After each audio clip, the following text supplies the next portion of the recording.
नमस्कार मित्रांनो, आज आपण महाराष्ट्रामध्ये 12 डिसेंबर हे ज्येष्ठ दोन नेत्यांच्या वाढदिवसासाठी हा दिवस प्रसिद्ध आहे। एक म्हणजे स्वर्गीय गोपीनाथरावजी मुंडे आणि दुसरे म्हणजे प्रदीर्घ राजकीय अनुभव असणारे शरदचंद्रजी पवार।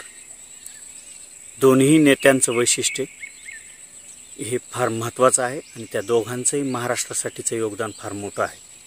स्वर्गीय गोपीनाथ मुंडे यांनी एक सामाजिक क्रांती आणली आणि ओबीसी वर्गाला न्याय देऊन अनेक ओबीसी नेते त्यांनी महाराष्ट्राच्या मातीमध्ये घडवले।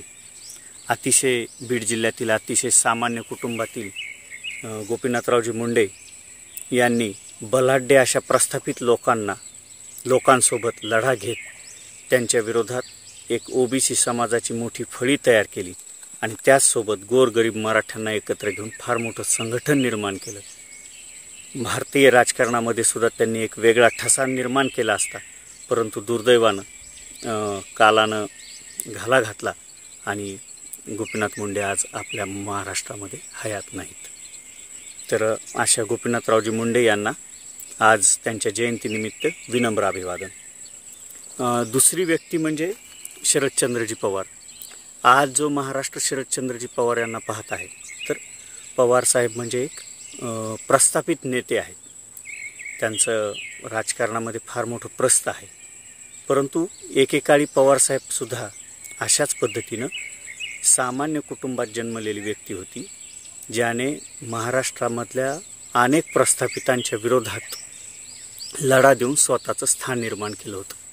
ही अशी व्यक्ती आहे की ज्या व्यक्तीने बाजारामध्ये स्वतः लहानपणी भाजीपाला विकलेला आहे। युवक काँग्रेसमध्ये काम करायची संधी मिळाली तेव्हा काँग्रेस पक्षाच्या मुंबई येथील कार्यालयातल्या एका खोलीमध्ये राहून त्यांनी पक्ष बांधणी केली। महाराष्ट्रभर एसटीने प्रवास केला आणि कमी वयातच यशवंतराव चव्हाणांच्या आशीर्वादाने बलाढ्य प्रस्थापितांना डावलून त्यांना पहिल्यांदा विधानसभेचं तिकीट मिळालं आणि ते आमदार झाले। आणि याच शरद पवारांनी स्वतःचं स्थान निर्मित करत अवघ्या 38व्या वर्षी सगळ्या प्रस्थापितांना पुन्हा एकदा धक्का दिला आणि एक धाडसी निर्णय असा घेतला की ज्या काँग्रेस पक्षानं त्यांना आमदार केलं त्याच काँग्रेस पक्षातील दोन गटांचा जमत नसल्याचा फायदा घेत स्वतःचा एक गट तयार करून स्वतः जनता पक्षाच्या पाठिंब्याने पुन्हा एकदा म्हणजे पहिल्यांदाच 38व्या वर्षी मुख्यमंत्री झाले। 1978 ते 80 महाराष्ट्रामध्ये 38 वर्ष वयाचे शरदचंद्रजी पवार 2 वर्षे महाराष्ट्राचे मुख्यमंत्री राहिले। पुढे इंदिरा गांधींनी त्यांचं सरकार बरखास्त केलं आणि 80 मध्ये पवार साहेबांचं मुख्यमंत्रीपद गेलं। या 2 वर्षाच्या कालानंतर ते एवढा मोठा धाडसी इंदिरा गांधींच्या विरोधात धाडसी निर्णय घेणारा नेता म्हणून भारतभर प्रसिद्ध झाले।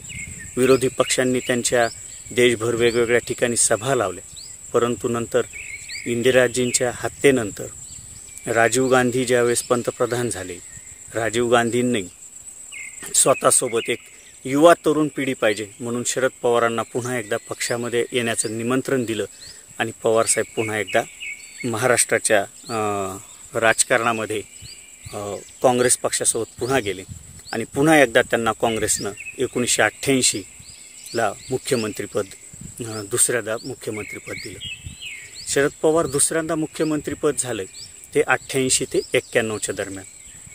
91 या काळामध्येच काँग्रेसला एक फार मोठा धक्का बसला होता। 89ला व्ही.पी. सिंगने काँग्रेस पक्षाच्या बाहेर जाऊन जनता दलाची स्थापना केली आणि जनता दलाच्या वतीनं 1989ला जी लोकसभा निवड झाली त्याच्यामध्ये जनता दलाला बहुमत मिळालं आणि जनता पक्षाच्या पाठिंब्यावर व्ही.पी. सिंग पुन्हा पंतप्रधान झाले।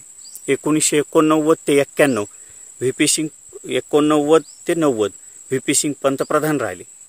त्यांनी ओबीसींना आरक्षण देण्यासाठी मंडल आयोग स्थापन केला आणि ही बाब जनता पक्षाला खटकली आणि त्यांनी त्यांचा पाठिंबा काढून घेतला आणि पुन्हा चंद्रशेखर काँग्रेसच्या मदतीनं पंतप्रधान बनले।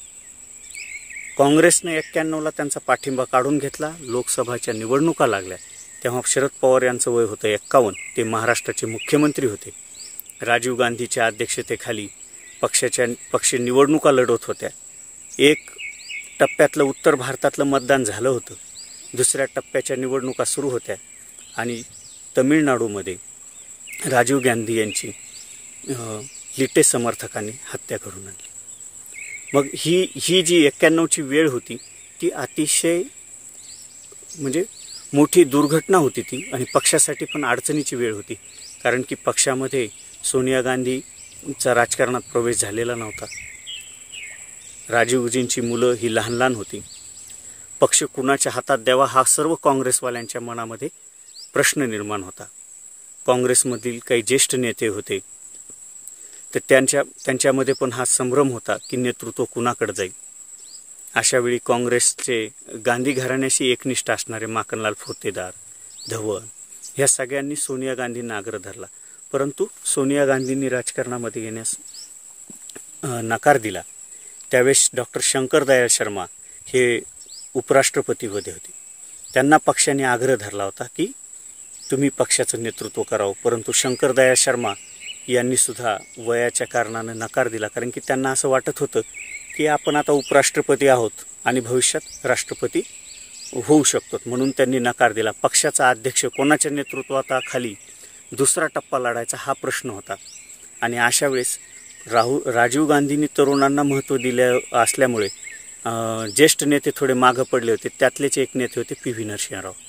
पी.व्ही. नरसिंहरावला अक्षरशः त्यांच्या वयाचं कारण म्हणून त्यांना लोकसभेचं तिकीट पण नाकारलेलं होतं पक्षानं. त्याच पी.व्ही. नरसिंहरावाकडे बोलून पक्षाचं अध्यक्षपद दिलं आणि पक्षानं राहिलेला दुसरा टप्पा निवडणुकीचा नरसिंहराव यांच्या अध्यक्षतेखाली लढला गेला. निकाल जाहीर झाले. काँग्रेस सर्वात मोठा पक्ष म्हणून समोर आला. 232 जागेवर काँग्रेस निवडून आला. नंबर 2ला भारतीय जनता पार्टी 83 जागावर, तर जनता दल 3ऱ्या स्थानावर होता. बहुमत असल्यामुळे, पूर्ण बहुमत नसले तरी सर्वात मोठा पक्ष असल्यामुळे काँग्रेसकडं पंतप्रधानपद येणार होतं आणि निश्चितच मग त्याच्यासाठी स्पर्धा लागली. मित्रांनो, शरद पवार आज आपण वाढदिवसाच्या दिवशी अनेक लोक त्यांची म्हणजे आपण हेटाळणी करतोय की भावी पंतप्रधान शरद पवार पंतप्रधान, परंतु शरद पवारांचं पंतप्रधानाचं नाव चर्चेत का आलं तर त्याच्या मागची ही घटना आहे की महाराष्ट्रामधले मोजके नेते आहेत की ज्यांचे नावं पंतप्रधान पदासाठी चर्चेत आले. त्यातले एक म्हणजे लाल बहादूर शास्त्री यांच्या मृत्यूनंतर यशवंतरावजी चव्हाण यांचं. दुसरं सध्या जे प्रबळ दावेदार वाटतात ते म्हणजे नितीनजी गडकरी, जे भाजपाच्या भरपूर जागा आहेत ते. मध्यंतरी अटल बिहारी वाजपेयींच्या काळामध्ये ज्यांचं शक्यता वाटत होती की भविष्यात हे पंतप्रधान होऊ शकते ते म्हणजे स्वर्गीय प्रमोदजी महाजन. आणि 91च्या दरम्यान अशीच शक्यता होती ती म्हणजे शरदचंद्रजी पवार यांची. 232 ज्या जागा निवडून आल्या होत्या त्या जागेपैकी महाराष्ट्राचे मुख्यमंत्री शरद पवार यांनी महाराष्ट्राच्या निवडणुका लढून 38 जागा काँग्रेस पक्षाला ज्या निवडून आणल्या होत्या, त्यामुळे त्यांना एक प्रमुख दावेदार बनत होते. एवढे वरिष्ठ नेते असून सुद्धा शरद पवार यांच्याकडे पंतप्रधान पदाचा उमेदवार म्हणून 91व्या वर्षी बघितल्या जात होतं. यातच त्यांच्या कर्तृत्वाची छाप आपणास दिसून येते. त्यावेळेस शरद पवारांचं नाव लावून धरण्यामध्ये मुख्यतः त्यांचे जे NKP साळवे होते यांच्यासह काही ज्येष्ठ अधिकारी आणि कलमाडीसारख्या तरुण मित्रांनी त्यांचं नाव मीडियामध्ये लावून धरलं आणि त्यांनी पंतप्रधानपद घ्यावं असं लोकांमध्ये जनमत तयार करण्यास सुरुवात केली होती. बऱ्याचशा काँग्रेस लोकांचा पाठिंबाही होता, परंतु सोनिया गांधींच्या बाजूनं असणारे किंवा गांधी घराण्याची भक्कम साथीदार असणारे R.K. धवन असतील किंवा माखनलाल फोतेदार असतील की या लोकांना असं वाटलं की शरद पवार जर पंतप्रधान झाले तर ते दीर्घकाळापर्यंत राजकारण करू शकतात, कारण की ते तरुण आहेत, सत्तेचं केंद्र बदलू शकतं. म्हणून त्याऐवजी जर ज्येष्ठ नेते पी.व्ही. नरसिंहराव यांना जर दिलं तर ते वरिष्ठ आहेत, त्यांची तब्येत आणि ते फार काळ राजकारणात टिकणार नाहीत कारण की त्यांचं वय जास्त आहे. म्हणून त्यांच्या नावाने पाठिंबा गांधी घराण्याचा, सोनियाजींचा कल आहे असं निदर्शनास सगळ्या काँग्रेसवाल्यांच्या आणून दिलं. आणि अर्जुन सिंग स्पर्धेत होते, परंतु त्यांच्या पण हीच गोष्ट लक्षात आली की नरसिंहरावांनंतर आपणच असू शकतो, म्हणून अर्जुन सिंगांनी त्यांचं वजन पण त्यांच्या पारड्यात टाकलं. PC अलेक्झांडर यांनी अशी मागणी केली होती की निवडणूक टाळू आपण, कारण की शरद पवारांनी शक्ती प्रदर्शन करून निवडणूक व्हावी, खासदारांचं मत जाणून घ्यावं असे आग्रह धरला होता. परंतु त्यासाठी मग शंकरदेव हे निवडणूक अधिकारी म्हणून जाहीर केले होते. PC अलेक्झांडर यांनी पवारसाहेबाला भेटून अशी विनंती पण केली की आपण मतदान टाळावं, परंतु नंतर पवारसाहेबांनी ते आग्रह धरून ठेवल्यामुळे गुप्त पद्धतीनं मतदान झालं आणि त्यामध्ये अर्जुन सिंगाचा पाठिंबा PV नरसिंहरावांना गेल्यामुळे शरद पवारांना 33 का 35 मतांना ते पंतप्रधान पदाचं हे पद त्यावेळेस गेलं. ही त्यांची हुकलेली पंतप्रधानाची संधी. परंतु अतिशय कमी काळामध्ये म्हणजे 51व्या वर्षी पंतप्रधानाच्या रेसमध्ये स्वबळावर स्वतःच्या ताकदीवर पोहोचणारा हा नेता असल्यामुळे महाराष्ट्राला तेव्हापासून वाटत होतं की कधीतरी पंतप्रधानपद यांना येऊ शकतं. ज्यावेळेस केंद्रात डिफेन्स मिनिस्टर PV नरसिंहरावांनी घेतल्यानंतर 97-98च्या काळात विरोधी पक्ष नेते म्हणून अटल बिहारी वाजपेयींच्या विरोधात शरद पवार होते. त्यावेळेसही संधी वाटत होती.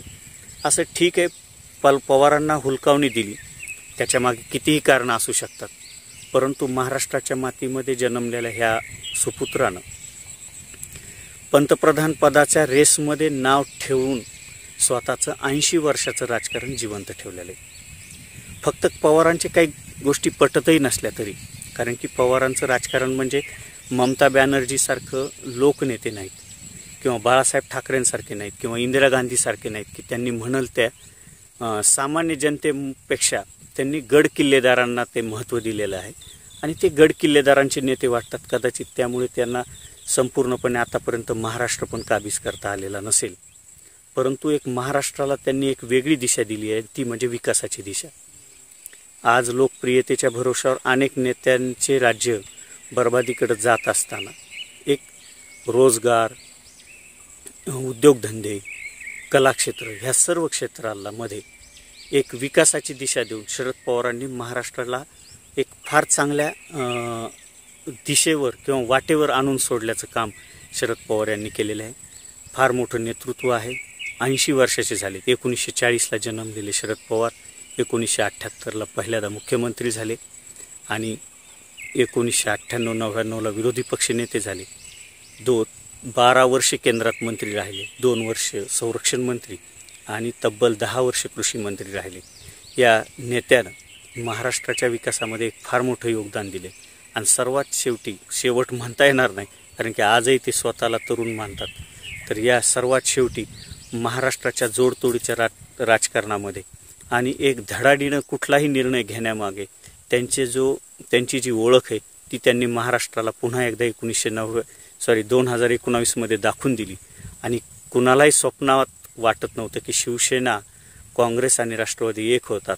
या तिन्ही पक्षांची मोठी एकत्र बांधून मोदी आणि शहासारख्या चाणक्य लोकांना शह देत महाविकास आघाडीची स्थापना केली.